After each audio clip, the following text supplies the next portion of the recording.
ইরানের নতুন সর্বোচ্চ নেতা মোজতবা খামেনি গুরুতর আহত হওয়ার পর জনসম্মুখে না এলেও তিনি এখনও দেশটির যুদ্ধ ও কূটনৈতিক কৌশল নির্ধারণে গুরুত্বপূর্ণ ভূমিকা রাখছেন বলে মনে করছে মার্কিন গোয়েন্দারা।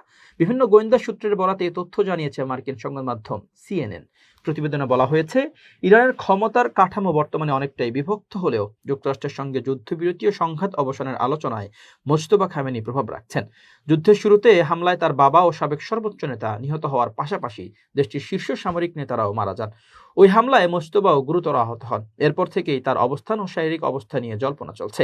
মার্কিন গোয়েন্দা তথ্য অনুযায়ী খামেনি এখনও চিকিৎসাধীন রয়েছেন এবং শরীরের এক পাশে গুরুতর দগ্ধ হওয়ার ক্ষত রয়েছে। তিনি কোনো ইলেকট্রনিক মাধ্যমে যোগাযোগ না করে বরং সরাসরি সাক্ষাৎ বা বার্তাবাহকের মাধ্যমে সীমিত যোগাযোগ রাখছেন। তবে ইরানের সর্বোচ্চ নেতার দপ্তরের প্রোটোকল প্রধান মাজাহের হোসাইনি দাবি করেছেন, মোজতবা খামেনি এখন সুস্থ আছেন এবং তার আঘাতের ক্ষত দ্রুত সেরে উঠছে।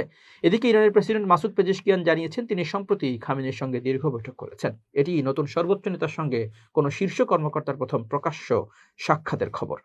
মার্কিন গোয়েন্দাদের মূল্যায়নে বলা হয়েছে, যুক্তরাষ্ট্রের হামলায় ইরানের সামরিক সক্ষমতা দুর্বল হলেও পুরোপুরি ধ্বংস হয়নি। দেশটির উল্লেখযোগ্য সংখ্যক ক্ষেপণাস্ত্র উৎক্ষেপণ ব্যবস্থা এখনও সচল রয়েছে। একই সঙ্গে মার্কিন অবরোধ সত্ত্বেও ইরান আরও বেশ কয়েক মাস অর্থনৈতিকভাবে টিকে থাকতে পারবে বলেও ধারণা করা হচ্ছে। বর্তমানে ইরানের দৈনন্দিন কার্যক্রম মূলত Islamic revolutionary guard corps IRGC এবং parliament speaker Mohammad Baqer Ghalibaf পরিচালনা করছেন বলে ধারণা মার্কিন কর্মকর্তাদের। অন্যদিকে মার্কো রুবিও বলেছেন, ইরানের রাজনৈতিক কাঠামো এখনও বিভক্ত ও অকার্যকর অবস্থায় রয়েছে, যা সংঘাত নিরসনের আলোচনায় বড় বাধা হয়ে দাঁড়িয়েছে।